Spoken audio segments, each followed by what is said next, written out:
I was told you were coming. A slayer. I'm so stuck, like a cork in a bottle. My ascension is almost at hand. I don't like vampires. I'll take a stand and say they're not good. You're like a candidate. It's fucking I fantastic. love that sound. The ice cream bar's this way. Sploosh. Welcome back, y'all.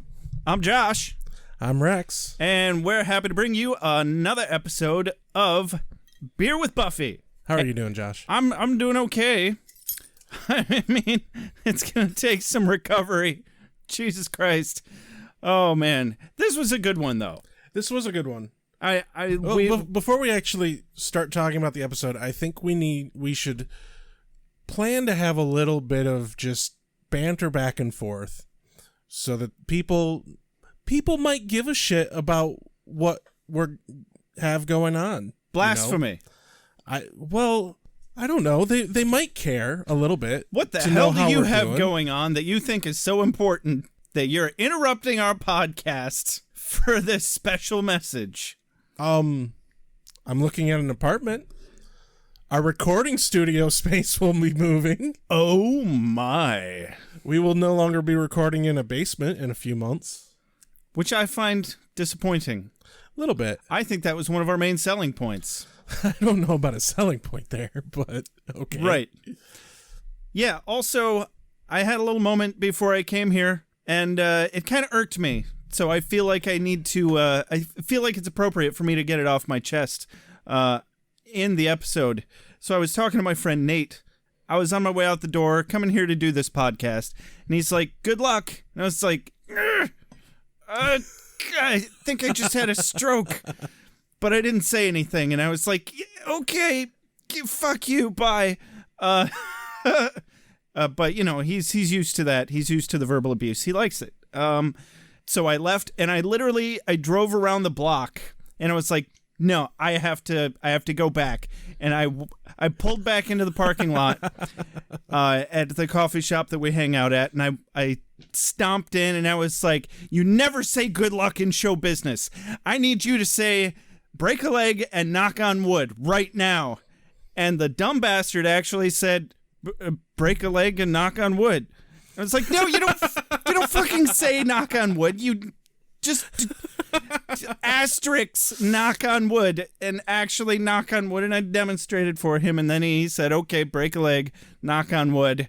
And he looked so fucking dumbfounded. He was like, okay, atheist. And it's like, okay, I get it. I'm a bit superstitious. Everyone's a little superstitious about something. Yeah.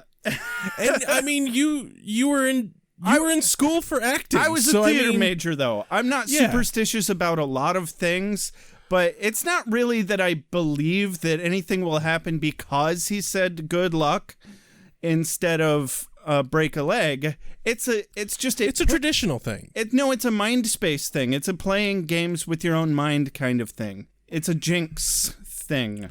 Well, I mean, we're pretty much in the same category as far as, you know, superstitious beliefs, and I have my own little things. Like I'm a D&D nerd, and I haven't bought picked out my dice in years because I personally find that when someone else picks my dice, or at least selects which dice I should purchase, they tend to do better for me.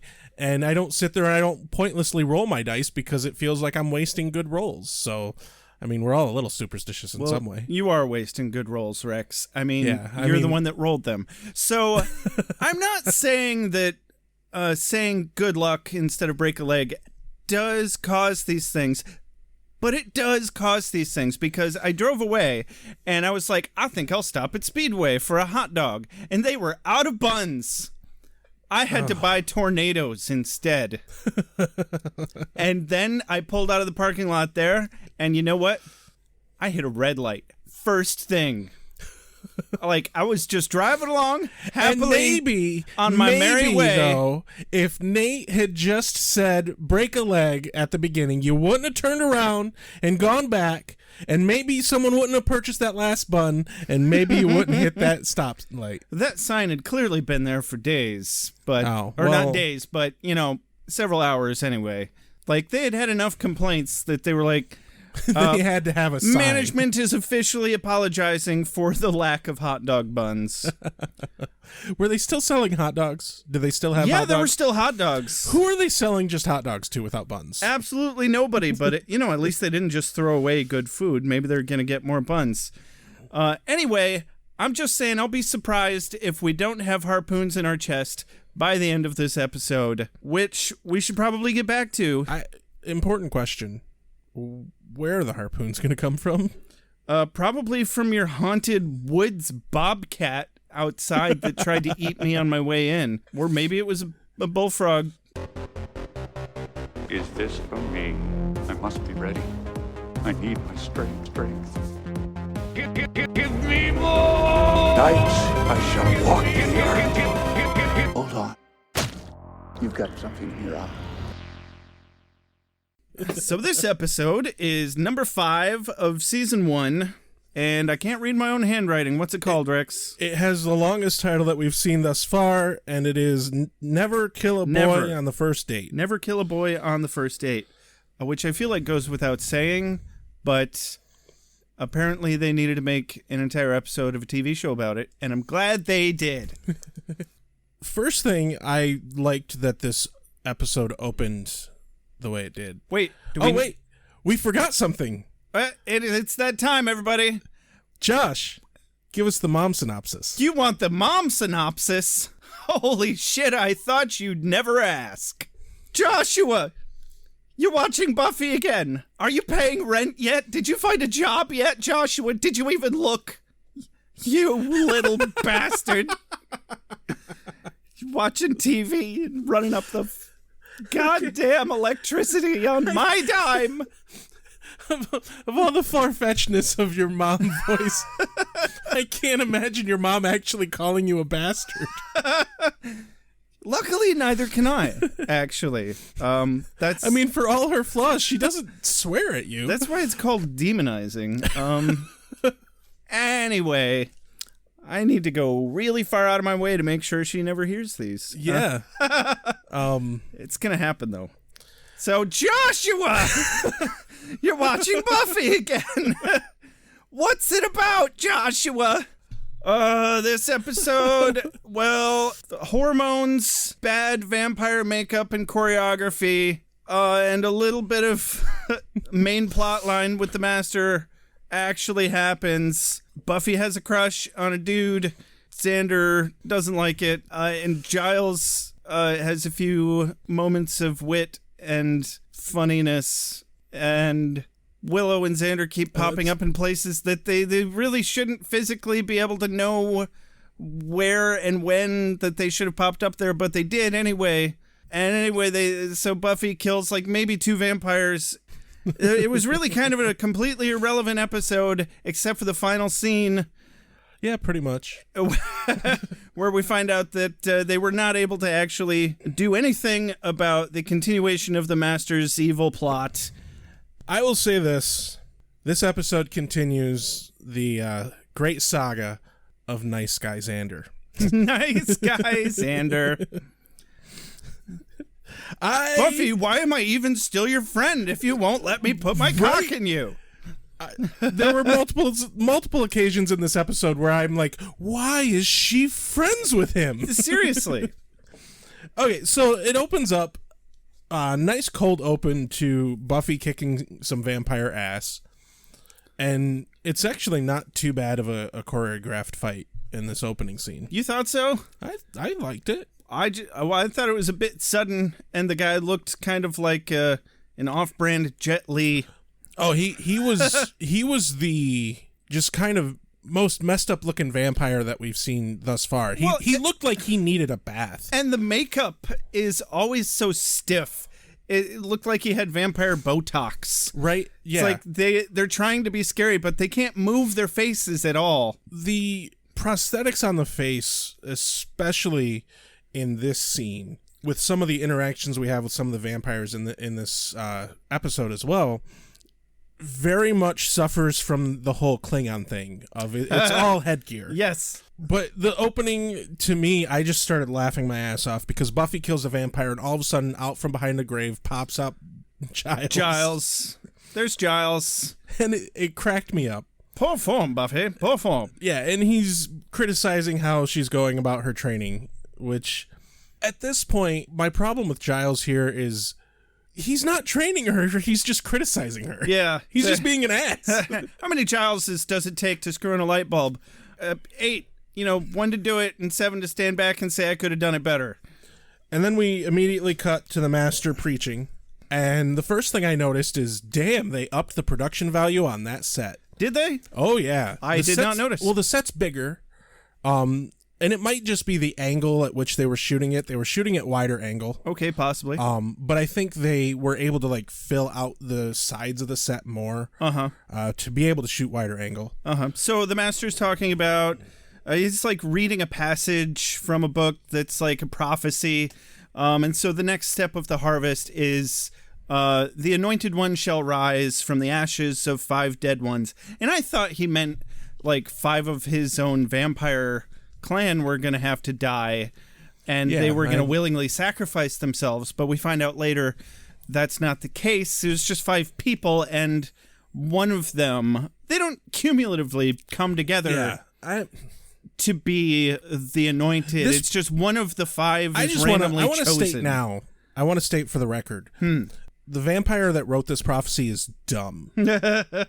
Just really, really dumb. Okay, you're not wrong, but why? I'm just curious.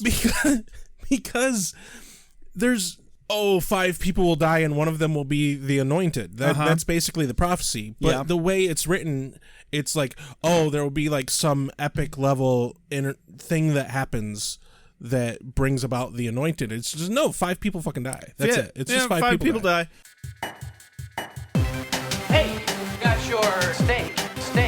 Hey, got your steak.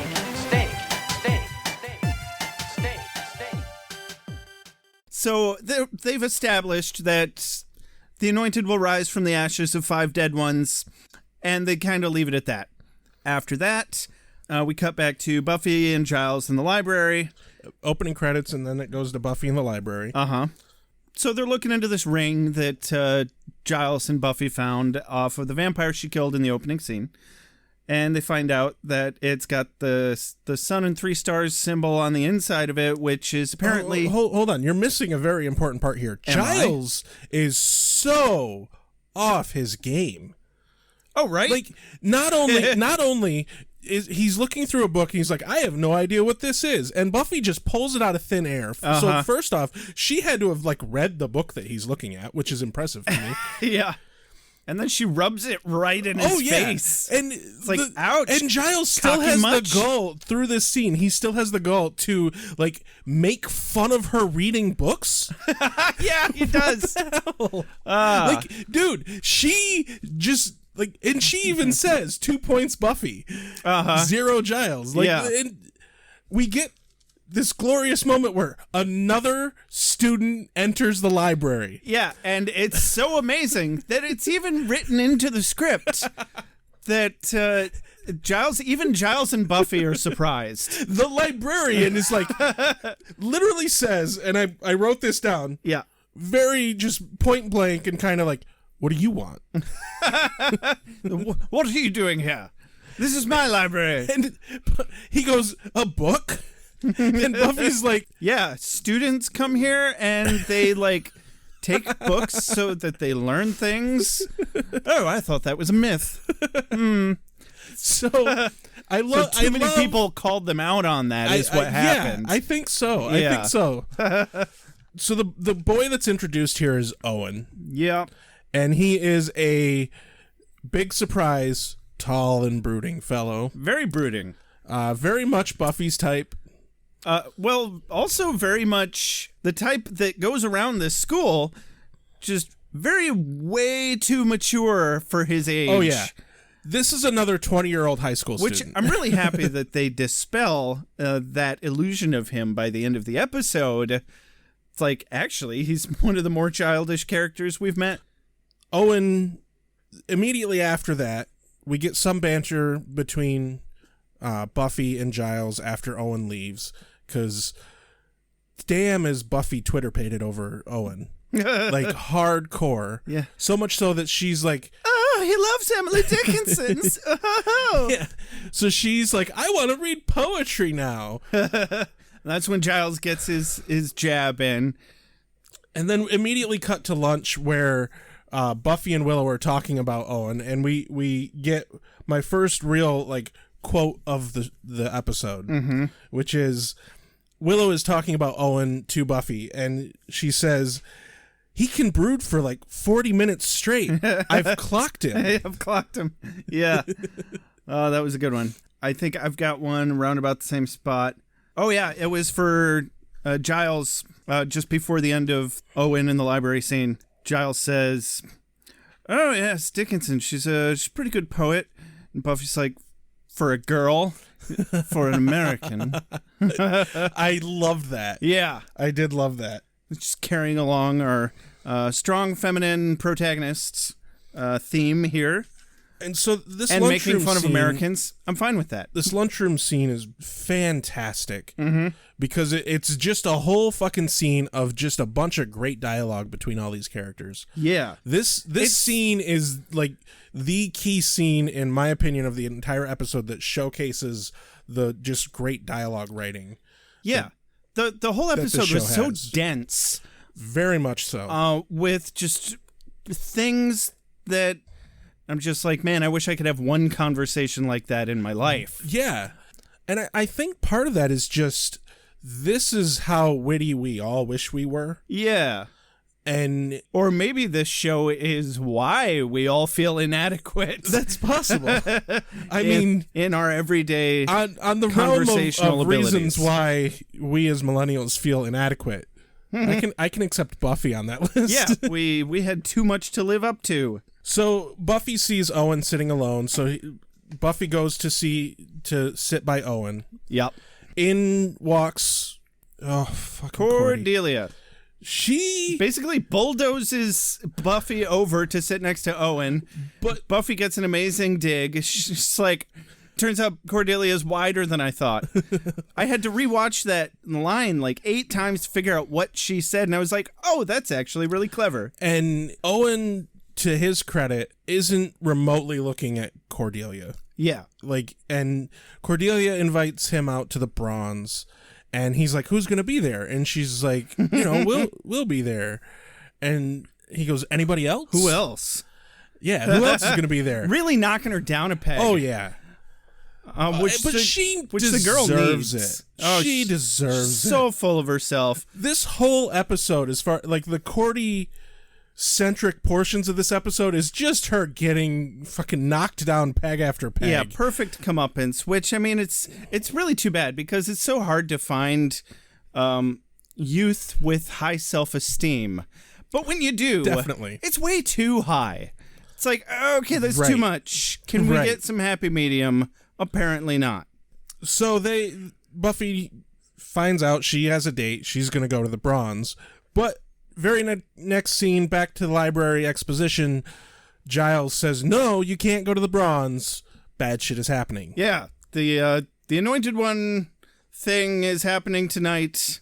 And Buffy's response is, no, it can't happen tonight. You have to redo your calculations. It can't possibly happen tonight. Oh, and you know what? I forgot to write that line down because I wrote it down. Excellent. Giles responds with, I'll just jump in my time machine and ask the vampires to postpone their ancient prophecy for a few days so you can take in a dinner and a show. I had to write down that whole fucking line because it was just, I wish I could deliver it that well. I know. The level of snark behind it. But the key here is Buffy's response is, okay, at this point, you're abusing sarcasm. Yes. Thank you, Buffy. Oh, I love it. Saving a face for the Americans. And then the scene ends with Giles basically saying, very, very dramatically to camera, tonight we go into battle. setting us up perfectly for them sitting in the middle of a graveyard with crickets chirping and absolutely nothing happening. I wrote down, tonight we go into battle, ... Nope. Or not. I mean, my question here is, didn't Giles have half a clue of where? Right? Why did they just go to the graveyard's a big fucking place. And it's stated later in the series that there's like dozens of fucking graveyards in this city. They just picked one, and sat in the middle of it. Said, "Well, the harvest must be happening here. It couldn't be anywhere else. There must be nothing going on." Giles, again, this whole episode is so off his game. Yeah. So he lets Buffy hold on. go. On that note, I need another beer. Rex needs another beer. I'm gonna do a river dance. All right, this probably isn't going to translate too well to radio, but I am, in fact, river dancing while sitting down. It's kind of amazing. Not in any like impressive manner, but in just the sheer degree of stupidity that is presented here. I hope you can at least hear my chair creaking and my microphone bouncing. I can usually make a few vowel sounds and then I have to go away. I don't mean to interrupt your downward mobility. Yeah, you're the Slayer I and just wanted to we're tell like you. the Slayerettes. Oh, please. We're trying to time our beer grabs better instead of the end of the episode. Well, more importantly, we want to get as much beer drinking in on this as possible. Abso-fucking-lutely. So, for the sheer satisfyingness, 3, 2, 1. Ah, yes. As many of those as we can get in. All right, so bronze. No, first, they get a nice little argument of Buffy giving some stabs at Giles for how nothing is going on. And she skips off joyously as Giles gives her permission to go on her date. Uh-huh. And cut to the bronze where Owen... The bronze. Owen is seen dancing with Cordy by Buffy. Yep. Who does nothing but leave. Yep. The vampire slayer who fights down evil night after night, who's supposed to be all brave, does nothing because Cordy is moving in on her man. Well, I mean, she was like all up in his shit, and he seemed pretty conciliatory, not gonna lie. I don't know. Well, it makes me... It was a little awkward. Yeah. He was kind of like... Very much. It was a slow dance. I mean, I can't entirely blame her. I'm a little annoyed by it. She needs to be... That girl should have a hell of a lot more confidence than she does. Hormones. This episode was so... I suppose. Thick with hormones. This episode brought to you by Hormones. The letter H. The letter H. So... Then we get a nice little flash to the bus. Is the bus scene next? The bus scene is next. Oh, thank God. The bus. The bus. So we get to see the camera, for some reason this bus, which does not look like your normal like traveling bus. It looked like a handicap bus to me. It did. They obviously just couldn't afford an actual charter bus for this scene. So we get to see all 5 of the passengers, and one of them is just amazing. Yeah. Well, I mean, first of all, the kid with the airplane. I've seen multiple B films where you can tell the director either sucked or the kid was just such a terrible actor, but they're using this kid because they knew their parents. So this kid is... Yeah, I wouldn't be surprised if that were the case. Yeah, so this kid is playing with this airplane, and he's not even making sound effects. He just kind of hovers it in front of his face. And then he pointedly looks over at one of the other passengers and like deadpan, we went on an airplane. And it's this dude, obviously big neon sign, this is a bad guy, pointing at this guy as he starts spouting religious bullshit. Yeah. I wrote down, well, I know a few of these kind of people. It's the kind of guy you'd expect to find on the street claiming to have been a Vietnam vet. Right. Spouting bullshit. And it takes the bus driver a really long time to tell him to shut up and sit down. By the time the bus is about to crash, this fucker is pacing around on the bus, talking about how everyone are sinners and they're going to meet judgment and all Fire this. and brimstone. And scaring the bejesus out of his mother and her child. He's like leaning down and like talking to the other passengers like within like 6 inches of their faces. So the bus gets in an accident because there's somebody standing in the road all of a sudden. And I assume, oh, this must be some sort of attack or a conspiracy with the vampires. I assumed that dude was a vampire. And he's not. He's not. It's just a dude. And the dude in the street, not a vampire, just a dude, I think. But also, apparently, this bus driver is the same guy that was driving the UPS truck from the last episode, because I swear to God, he sped up when he saw this guy. It looked like it. It really did. So that he would have more drama when he hit the brakes. Because he needed to have enough speed that it made it look like that was a real crash. Yeah. He's like, look at that. I'm going to crash into that thing. Uh-huh. I better have enough speed to make it count. Waited way too long to hit the brakes. And you never have the time to think to hit the fucking horn in those situations. And more importantly, the bus crashes and everyone's fine. Yeah. Like, if this is supposed to be some horrific accident, shouldn't everyone die? But then the vampires attack and kill all the people. Yeah, apparently it wasn't too ordained in the stars that this was going to happen. It's like, oh, we'll just wait for a bus accident and eat a couple of them. And I like to mention that the prophecy said 5 people will die so that this anointed will rise. Yeah. There were 6 people here. There were 5 people on the bus. And then the dude in the road. That's 6 people.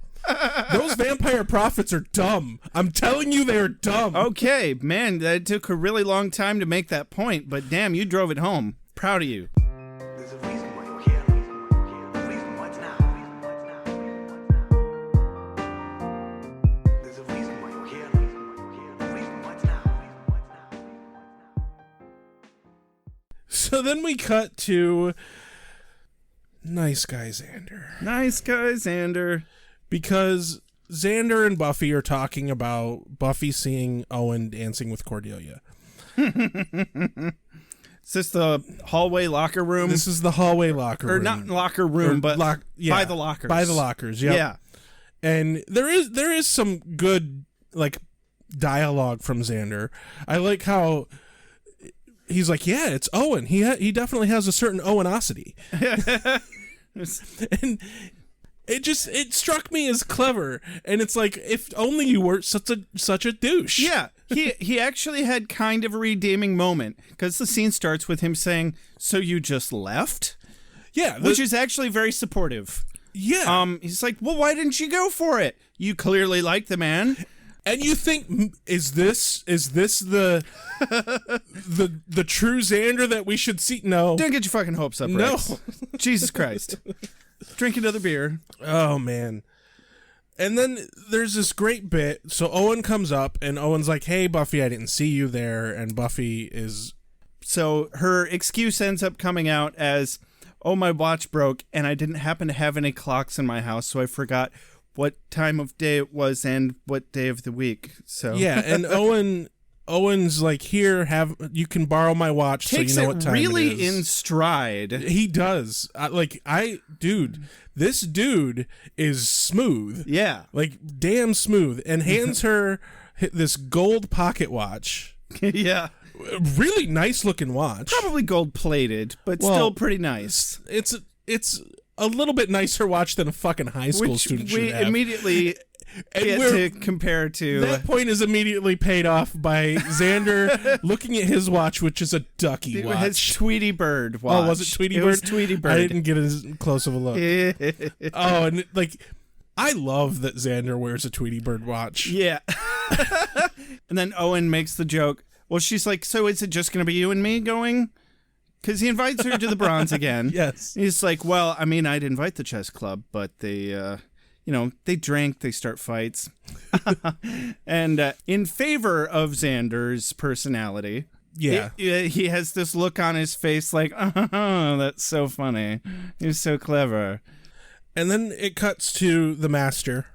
Yep. And this scene is completely unremarkable, except for one moment. Because the master's just, talking.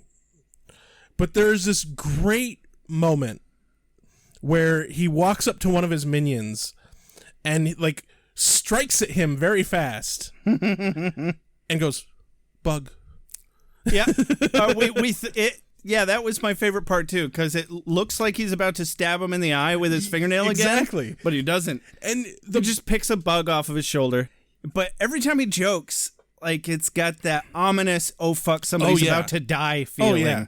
And you could tell that he specifically in his head was like, I'm going to do this little bug thing, and they're going to be scared shitless. It's going to be hilarious. Oh, man, he loves his own jokes. It's a man after my own heart. Before this episode, I did not like the master, but this episode sold me on him as a bad guy. Starting to enjoy his evilness. Very much so. Yes, absolutely. And then we immediately cut to Buffy getting ready for her date, and Xander goes full nice guy, guys. Yeah, fucking everybody's there. Holy shit. Why is Xander even there? Holy shit. This is the most nice guy Xander we have seen yet.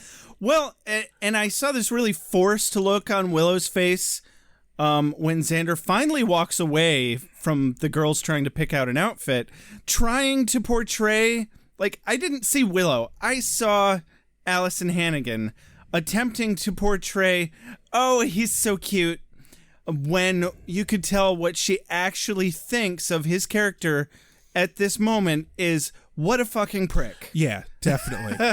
Definitely. And even Buffy's expression is like, what the fuck, Xander? Yeah. And then Giles shows up. And, okay, so at this point, through the whole episode, they've been playing on this. Giles is trying to be serious and take this, make Buffy take the Slayer thing seriously. Yep. And this is the scene where I got tired of it.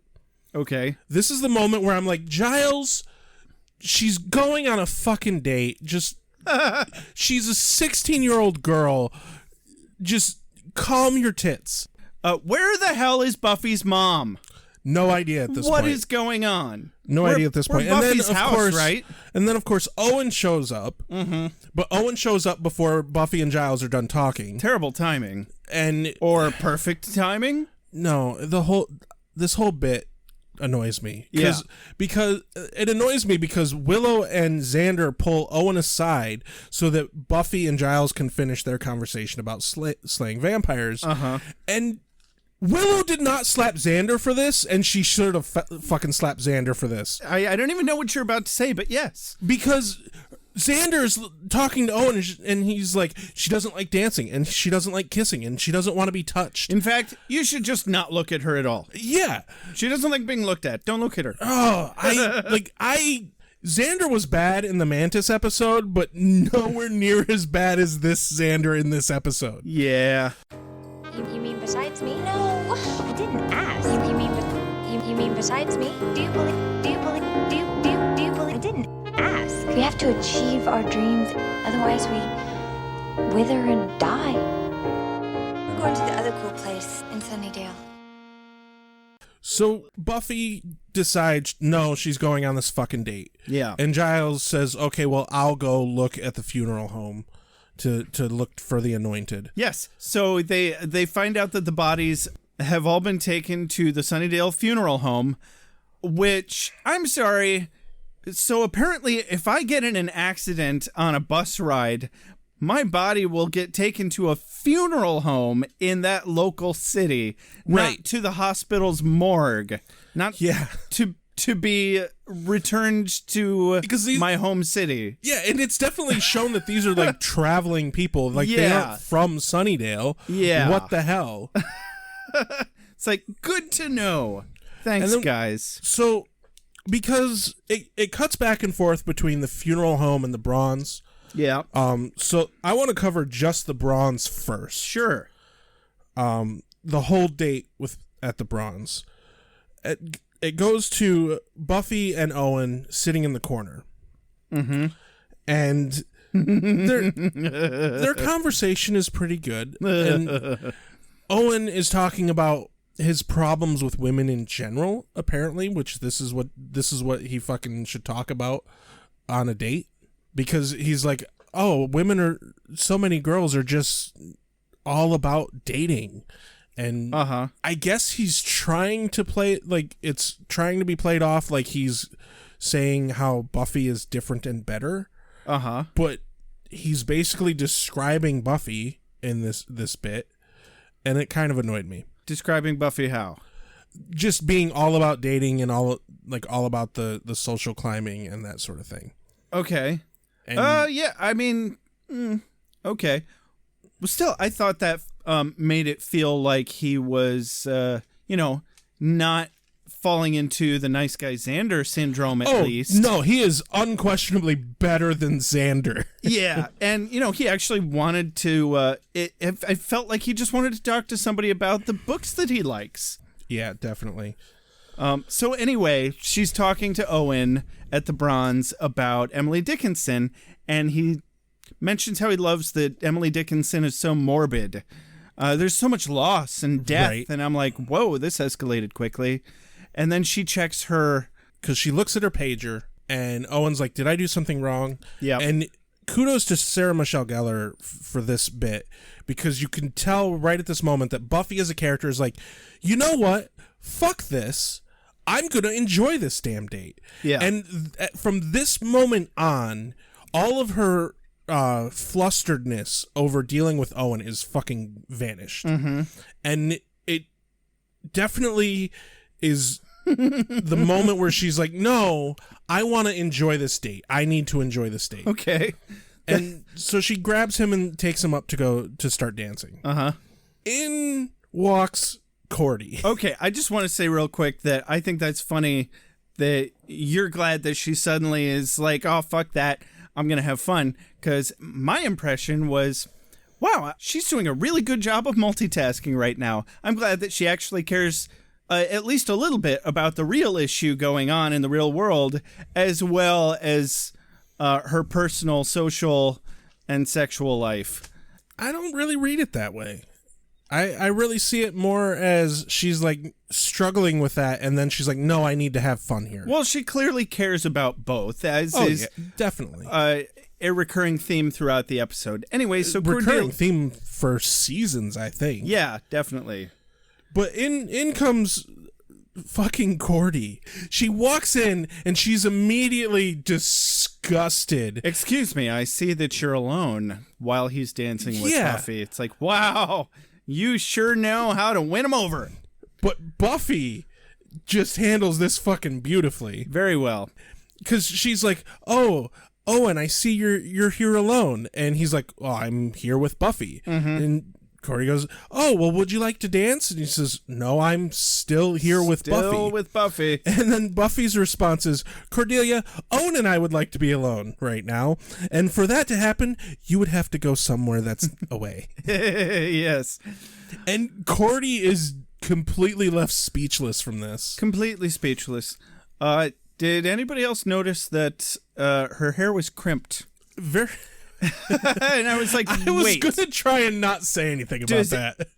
Do any adult women, females, girls, chicks, whatever term you want to use, do they? I cannot think of a single girl that I ever saw with crimped hair like that wasn't either a Cabbage Patch doll or like younger than middle school or younger.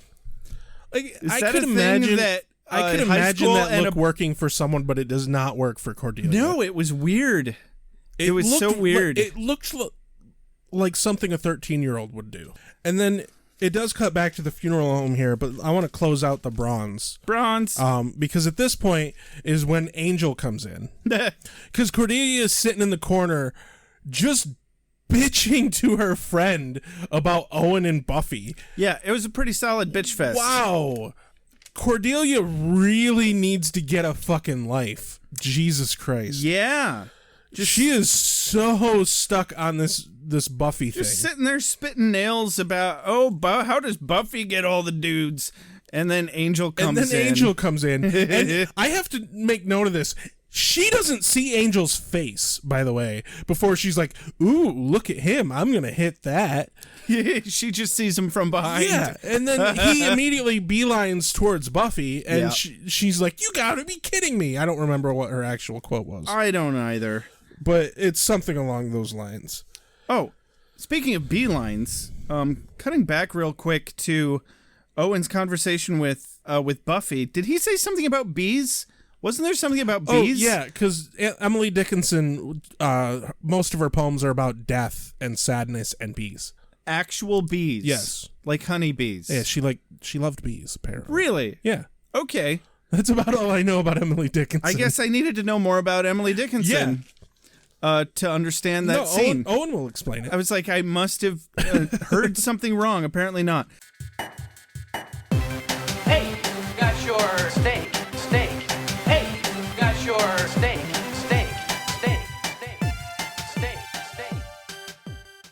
So Angel beelines in and immediately does the Angel thing where he walks up, he's like, Buffy, there's a problem. Well, duh. That shit is happening. That's why you're here. And do you have your own series yet? So this is the first moment we get to see Owen and Angel side by side, and goddamn, Buffy has a type. Tall, dark, and brooding. These guys need to start their own boy band already. Right? Definitely. And Owen plays confused exceptionally well through this. Uh-huh. Xander and Willow end up walking up and interrupting them and saying that they need to go save Giles because... No, that doesn't happen yet, actually, because... right after Angel comes in at the Bronze, he's just trying to give her the rundown on, hey, some bad shit's probably going to happen soon. And then we see Giles with two more of Jet Li's clones with bad Botox. Right, we hadn't talked about anything that happened at the funeral home yet. Yeah. So let's do that now. I have to mention this. Giles has a car. He does. We have proof that Giles has a car. Yeah, I brought that up like an episode or two ago. Right. Hold on. Yeah. At the beginning of the scene with Owen and Buffy's date, she looks at her clock and it says 8:15. Okay. Okay. The date, he said earlier that he would pick her up at 7. Yep. So they left Buffy's house at 7. Yes. So they cut from Buffy's house to the scene at the Bronze, 8:15. Okay. Then they have the scene of the Bronze at the beginning of their date talking, and then they start dancing. And then it cuts to Giles showing up at the fucking funeral home. So it's... An hour and 15 minutes after leaving Buffy's house, he shows up at the funeral home. At least an hour and 15 minutes. Yeah. Now, I understand that this is probably just, them missing a beat with the editing or something like that. Uh-huh. No. Tea time is very important to the British. He had to have stopped for ice cream. And obviously, Xander and Willow had to also have stopped for ice cream because they only show up after Giles has already gotten to the funeral home. Yeah. And they walked, though. They did. They must have. Apparently, Giles just drove around in circles around Sunnydale for like an hour. Well, they didn't have GPS yet, Rex. God damn. So Giles walks up to the funeral home, and there's a couple of the Brotherhood vampire dudes. There's a couple of vampires that they look pretty scary, and he's like, "No, I have this cross," and they're like, and they just kind of like they have him cornered. Yeah, one on either side of him. They're flanking him. They're flanking him, and he pulls out the cross and. Apparently you point a cross at a vampire and it makes them go join the other vampire that is helping them flank you. And so he runs inside. And it gives you a solid 30 to 45 seconds head start to get into a building and run. Exactly. So Giles runs inside, and he runs through the funeral home and into an office. Turns out to be the their body storage. It's basically the morgue. It's a morgue. And then proceeds to grab a 5-drawer steel fucking filing cabinet that would have to be full of files and casually moves it 5 goddamn feet to lean it against the door. He's a big dude. Dude, I've moved one of those that was 2 drawers and it took 2 fucking people. Those things are not light. Yeah, they're not light. And then there's no way this is empty. And then he tosses this light chair next to it as well. Doesn't even hook it under the doorknob. I'm just like, that's gonna do it, Giles. And if he can move the filing cabinet so easily, I'm glad you're on the job here, buddy. So then he runs to the window, which is barred, where fucking Willow and Xander inexplicably show up. They just know where to be. It showed the building to an extent, like, from the outside. Giles, you're totally trapped in the morgue. Good one, Shaggy. So Willow and Xander, they're like, oh, we gotta go get help for Buffy. Oh, man. I can't find it. Oh, I can't find the window to my bedroom of my own house from the exterior without thinking about it. Right? And they didn't know where Giles ran into the building. They just all of a sudden like, it must be this window. And they open it from the outside. No wonder they had fucking bars on the goddamn window. Oh my God. Yeah, why? It was like it used to be a prison. Right? Why are there bars on the morgue's window? Oh, God. It's like they knew they built it on the Hellmouth. And Giles was like, well, Buffy has a beeper, but there's no phone here. Nobody has a phone. Thank you, pre-cell phone television. Right. I was kind of impressed at seeing a beeper. I know, right? I haven't seen a beeper in a long time. Back when they had an excuse to make difficult plots. Exactly. So Xander and Willow leave the fucking place. Obviously, on foot go to the Bronze, which, like, why did Giles even need his car? Why did he bother driving if everything is so close? And why did it still take him so long? What the fuck?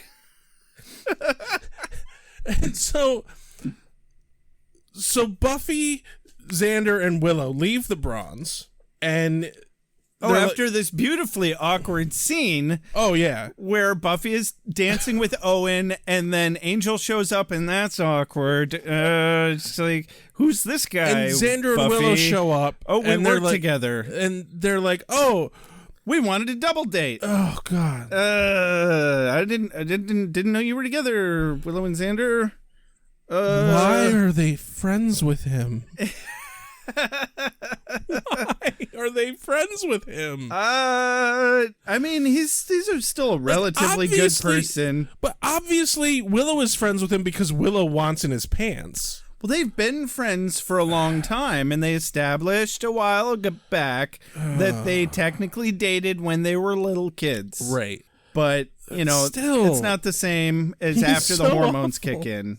So they leave the Bronze, and Owen's like, man, she's a weird girl, or some shit like that. Yeah, she mirrors the exact same line that Giles had earlier. She is the strangest girl. So they get to the funeral home, and they go into the office, the morgue area that Giles was, and Owen follows them. Immediately is there. Right after she specifically said, no, you can't come. I legitimately have business to attend to. I'll explain later. I'll be right back. And just to seal the deal, kisses him. Their first kiss is and the look my God. on Angel's face is pure fucking, oh, no, you didn't. How dare you? I am centuries old, and that is mine. And you could just tell he's thinking, I'm going to brood so hard over this. The brooding factor shall be multiplied thusly. I can usually make a few vowel sounds, and then I have to go away. I don't mean to interrupt your downward mobility. Yeah, you're the Slayer, and we're like the Slayerettes. Oh, please. So the whole bit in the funeral home, it's just a shit show. Xander and Willow and Owen get in an office and they start barricading the office as Buffy leaves them in the office to go try and find Giles. The crazy religious vampire wakes up. Yeah. And Owen is like, oh my god, that's a scary vampire. Mm-hmm. And starts chasing them around. That fucking guy. Oh, man. I didn't even realize that he wasn't already a vampire. He wasn't already a vampire. Yeah, he I became get a that vampire. now. But yeah, I thought he was a vampire before as well. Also, was it as obvious to you as it was to me that this is not the original actor's actual voice? I did not notice that. They dubbed over him so hard. Because I did not notice that. That is a common thing with B films, actually, is dubbing over, like, because he had the look that they wanted, but he was a terrible actor. Probably. Yeah. And they didn't like his voice. Though it was so obvious to me that they had dubbed over. I did not pick up on that. That was definitely not his voice. And him being a vampire is just absolutely hilarious to me because he's obviously a religious zealot. Yep. And now he's a demon. Yep. And when he starts to fight Buffy, there is this great scene where she pulls the cross and points it at him, and he's like, why does it hurt me? Did he say that? Yes. Oh my God, I couldn't get over the first thing he said. It was like, fire and brimstone. He immediately starts chasing them, and he starts saying, pork and beans, right? Pork and beans. Like, he just went from religion. I made note of that, too, Like, because I'm like, what the fuck just happened? Also, when Xander and Willow are barricading the office door, Xander pointedly pulls the lampshade off the lamp and sets it on the pile. Oh, that's fucking special. I just wrote lampshade. That's special. No, I honestly thought we were watching a bad lip reading version of this episode for a second. Yeah, and so the final fight between this vampire and Buffy is actually pretty damn solid. Uh-huh. It was okay. I liked it. Well, except for the part where Owen runs up behind him and hits him with the tray. Hits him with the surgical tray in the most awkward fashion. It was like he pushed it towards his back until it made contact, and then the actor pretended to throw himself forward. I have to make note that when he's like struggling with a vampire and like finally gets the vampire to the side and like checks on Buffy, he looks at Buffy and he's like, he tried to bite me. What a pansy. And just the like, really? You can't tell that this is a vampire? Like, look at him with his sharp teeth. Yeah. And vampire faceness. Oh, he must have just been on PCP. He was a gang member. Yeah. So the vampire knocks out Owen, and Buffy's like, you killed my boyfriend. And then she didn't even take his pulse. No. Didn't get down to look at him. But she does kill the vampire in a really cool way and throws him into the cremation incinerator. Yeah. Well, no, he leapt into the cremation incinerator. I want to say that she threw him because it's at least a better narrative. Sure. So they go home, and then we cut to the next day, and... Oh, wait. No, he said, well, I was kind of hoping this date would end in Ben and Jerry's. Like, aha! Everyone wants ice cream, man. There you go, Willow. He'll get you some ice cream. Anyway, so yeah, cut to the next day, and Buffy is all super sad about the date was ruined and everything. Owen comes up and like starts talking to her and basically was super fucking thrilled about the date. Yeah. And he's like, oh, we need to do it again. Next time, can we murder a bum? Yeah, and like, let's walk down Main Street at 3 a.m. in the dangerous part of town. We should do drugs. This has been great, Buffy. And it's like, whoa, you're not who I thought you were, Owen. And Buffy's like, you've changed. No, I don't think we're gonna be adrenaline junkies together. That's probably not the greatest idea. And then we cut from that, and we get to see the Master introducing the Anointed, which is actually the kid. The kid that doesn't know how to play with the airplane properly. Right. You're playing with that airplane wrong. Damn it. You're supposed to go, I'm dying.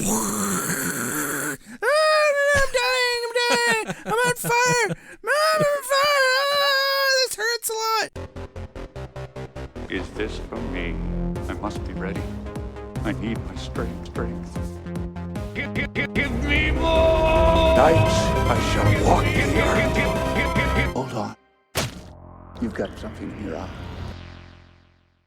So do we want to do quote of the day first, or do we want to say what we thought about the episode first? Fuck you for asking, Rex. Let's do quote of the day. What's your quote of the day, Josh? So we had Good Poet for an American. One that I didn't mention was Willow saying, I saw on TV once a bunch of kids our age went to a party once. Something like that. That was while Xander was in the midst of being... I actually made note of that as well. Extraordinarily... Well, he like slut-shamed her. Like, the yeah. whole scene. Oh, definitely. Quote of the day number 3. When I said you could slay and have a social life, I didn't mean it at the same time. That was a Giles quote. I liked that one. Yeah, you know what? I think I enjoyed that one the most. We kind of skimmed over it. Right, that was his response to Owen showing up at the funeral home. Yes, when they were in the funeral home.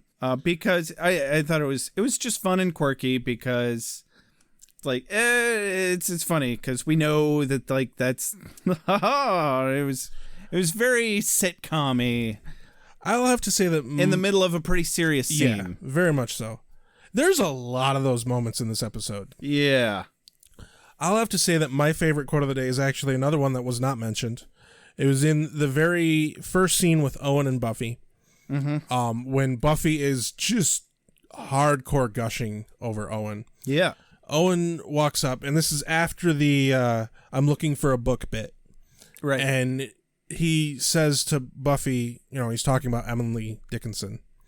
And Buffy, trying to impress him, was like, oh, I love Emily Dickens. And he goes, Dickinson. And she goes, her too. Her too. So that's my quote of the day. Okay. It's especially... It's special to me solely because Owen, again, just takes it in stride. Yeah. Like, that kid, like, I knew there was something wrong with him from the get-go. It's like he's letting a lot of things slide right by. He's either a really great guy or something's creepy and wrong about him. Psychopath. Turns out psychopath. It definitely turns out What? You want to sneak into the goddamn I want to say mortuary. It's a funeral home. But it is unquestionably designed to be a mortuary. Wait. I can't go with you to the funeral home? Nobody says no to me. It just shows up. Anyway. So did you like the episode? I enjoyed the episode. I'm glad that we got away from Monster of the Week and we actually got back to some real plot. Kind of. And I think it didn't do too bad with a couple of Monster of the Week episodes and then main plot episode. Yeah. And I think they keep this formula going on, which isn't bad. I did, hands down, my favorite part about this entire episode, though, is the Master and his interactions. Just because we get that, slightly sarcastic evil. I have to say, overall, I liked the episode. Outside of all the cringeworthy nice guy Xander BS. Yeah. I feel like the whole episode, on the whole, was just pretty useless. Yeah. The only thing that happened that was actually relevant to the season arc here was the absolute last scene. Oh, the kid is the anointed. That sums up the entire episode. Yeah, and so outside of a little bit of character development, absolutely nothing particularly relevant happened in this episode. And even the character building, while I do like it, the only character building that happens is between Giles and Buffy. Yeah. No other character grows for the better in this episode. Except for those two, and only barely. I don't know. I mean, Cordelia got knocked down a couple of pegs. We kind of saw that. We don't get to see any payoff from that in this episode. Yeah, I suppose not. And, maybe next episode she might be a little bit more humble. I fucking doubt it, but you never know. Rome wasn't built in a day. What can I say?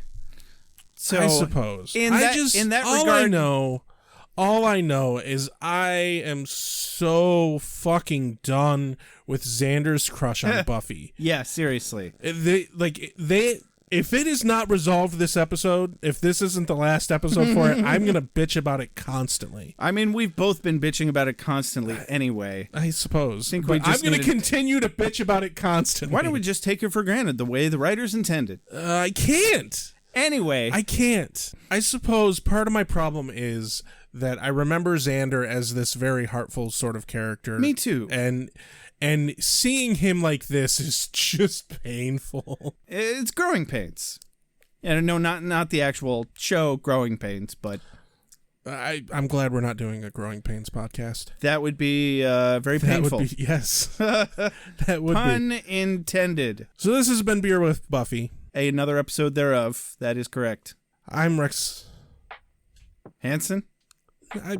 Rex. Yeah, let's leave last names out of this. Don't you dare stalk us. I'm Josh King. Don't stalk me. Fuck you, Josh. Fuck you, Rex. Have a good night. Good night. You are the Slayer. Lives depend upon you.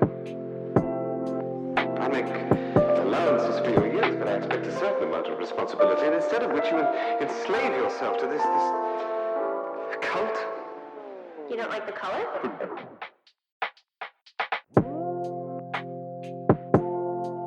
You have a sacred birthright. You were chosen to destroy vampires, not to wave pom-poms at people. Why can't you people just leave me alone? You are the Slayer. Go ahead. Prepare me. I'm a watcher. I haven't the skill. Oh, come on. By appealing to your common sense. Werewolves, incubi, succubi, everything you've ever dreaded was under your bed, but told yourself couldn't be by the light of day. One girl in all the world. Common sense. One girl in all the world. It was a bit, British, wasn't it?